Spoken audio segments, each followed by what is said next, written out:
Every generation faces the defining question. This one asks, what becomes of truth, power, and human behavior when the lines between them begin to blur? For centuries, truth guided belief, power shaped action, and human behavior formed a bridge between the two. But today, that bridge has changed. Quietly, invisibly, through something we created yet barely understand. My name is Lord Dr. Paul Martin, and I invite you to pause with me, to look beneath the surface of our digital world and reflect on how truth is formed, how influence moves, and how power now operates in ways that are often unseen. This is not a lecture about technology. It's an exploration of humanity, of how our decisions, values, and awareness shape the future we are all helping to build.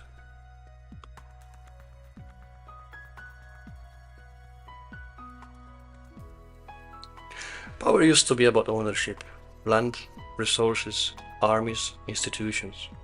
Today, it's about data. Whoever controls data controls prediction, and whoever controls prediction controls behavior. The greatest empires of our time don't conquer territory. They conquer attention. They do not rule by force. They rule by influence. And the most powerful currencies of the 21st century are not gold or oil, but information and emotion. Think about it. Every time you click, scroll, pause, or react, you're not just consuming, you're contributing. You're teaching a system how to hold your gaze a little longer.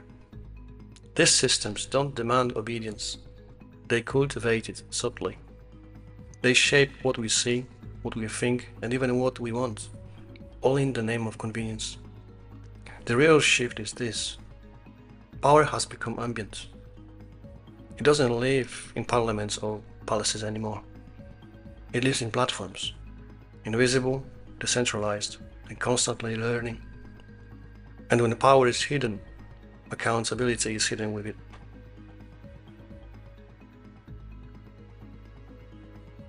Every moment online is competition for your attention. When attention once captured, becomes behavior. The internet was supposed to democratize knowledge. Instead, it has democratized noise. Algorithms do not reward truth. They reward engagement. And engagement often comes from outreach, fear, or desire, the strongest triggers in human brain. When you find yourself endlessly scrolling, it's not a failure of willpower. It's a design choice. Our nervous system were never built for this constant stimulation. And yet, here we are, teaching machines how to keep us emotionally hooked. Attention is the new oxygen. Everything, politics, media, business, even relationships, now competes with that economy. The question we must ask is simple but urgent. If algorithms decide what we see, who decides what we don't see? Truth doesn't disappear overnight. It simply becomes buried under what's more clickable.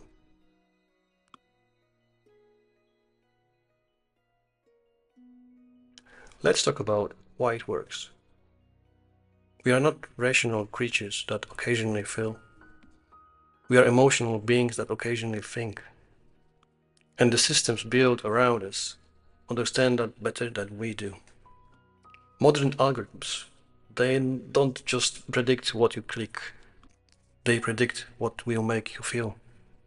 They learn your rhythms, your insecurities, your curiosities. They know which tone makes you stay, and which emotion makes you share. Persuasion used to be about argument. Now it's about architecture. It's not what's said, it's how it's presented. When, where, and to whom. And here's the paradox. While these systems learn to mirror humanity, we risk becoming reflections of their expectations. When machines learn to anticipate our choices, do we still own them? Or are we simply performing a script we didn't write? This is not about fear. It's about awareness. The more predictable we are, the more controllable we become. And the more we understand, the more we can resist the automation of our emotions.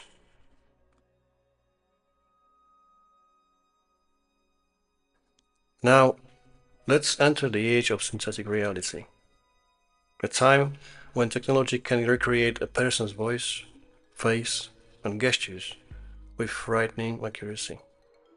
Deepfakes, misinformation, and echo chambers are not isolated problems. They are symptoms of the same disease, a crisis of authenticity. When everything can be imitated, the question becomes not is it true, but do I want it to be true?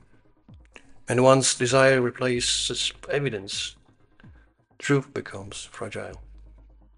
The danger isn't that people are being deceived. It's that people are beginning to prefer deception that feels comfortable over the truth that feels inconvenient. Algorithms don't judge what's right or wrong. They amplify what works. And what works, in the language of engagement, is usually the most divisive, emotional, or extreme content available. The result? We no longer live in the shared reality. We live in customized realities. Each person receives a slightly different version of the world, filtered to confirm what they already believe. Truth hasn't vanished. It's just been personalized.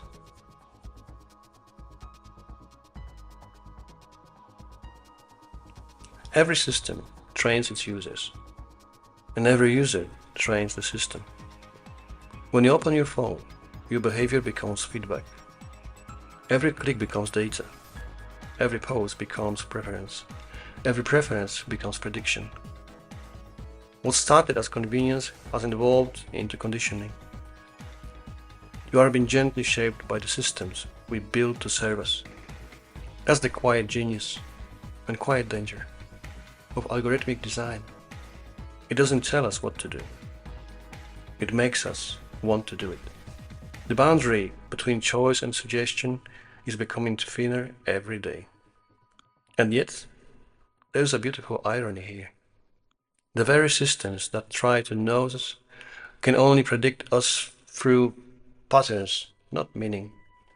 They can measure what we do, but not why we do it.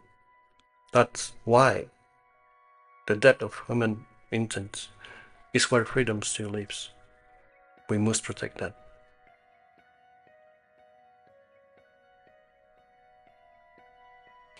Technology doesn't have ethics. People do. The tools we create inherit our intentions. They magnify our virtues, and they amplify our flaws. The algorithm is not moral or immoral. It's amoral. It reflects the values of whoever writes its code, sets its parameters, or defines its rewards. And so the real question is not, what can algorithms do? It's, what should they do? And who decide that? We have reached a point where influence can be manufactured at scale. Political, commercial, cultural. When data becomes destiny, humanity must step in as the conscious of its own creation. Ethical leadership now means technological awareness.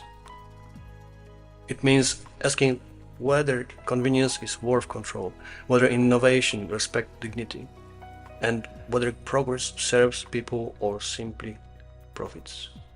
There is no argument for integrity. That part is still ours to write.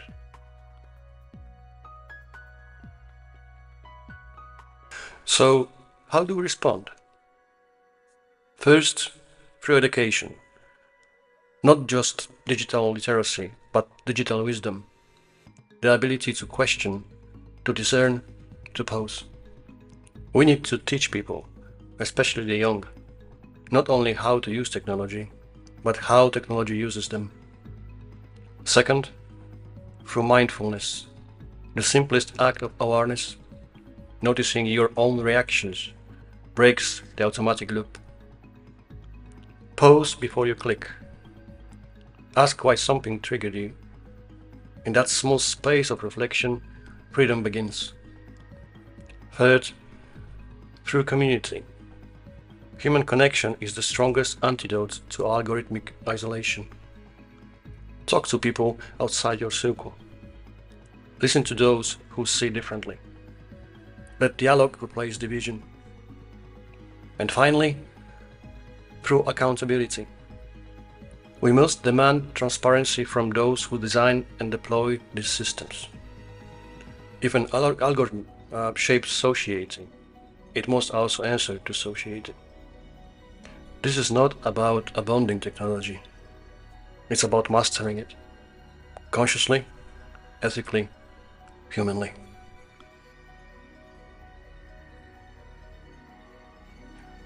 At the Royal Club, and through every platform of leadership I've been privileged to serve, we tried to embody one principle: that influence without integrity is manipulation, and influence with integrity is leadership. We work with people, not profiles. We value conversation over conversion, education over exploitation. Ethical influence is not about silencing technology. It's about grinding it. It's about shaping spaces where truth can breathe again. Where the measure of success isn't how viral something becomes, but how valuable it remains. Each of us is both a messenger and a mirror. The way we speak, act, and share reflects the values we stand for. And when those values are clear, honesty, empathy, respect, we become proof that humanity still leads the system, not the other way around. We can build an ecosystem where knowledge empowers rather than overwhelms, where innovation uplifts rather than isolates. That's the world worth creating.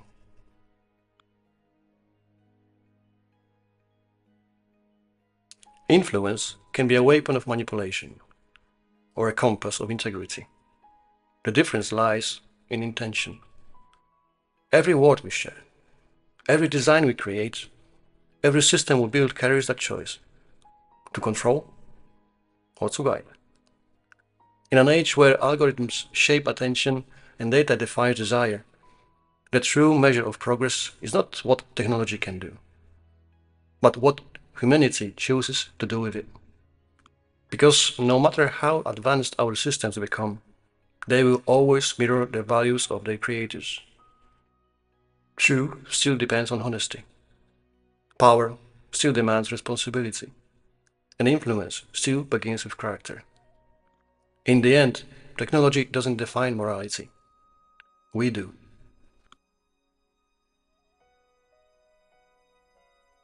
Thank you for your attention. May we use power wisely, speak truthfully, and act with the courage that defines humanity. For every generation, there is a choice: to serve ego or to serve truth. Let our influence be guided not by fear or ambition, but by conscience. And may history remember us not for what we controlled, but for what we illuminated.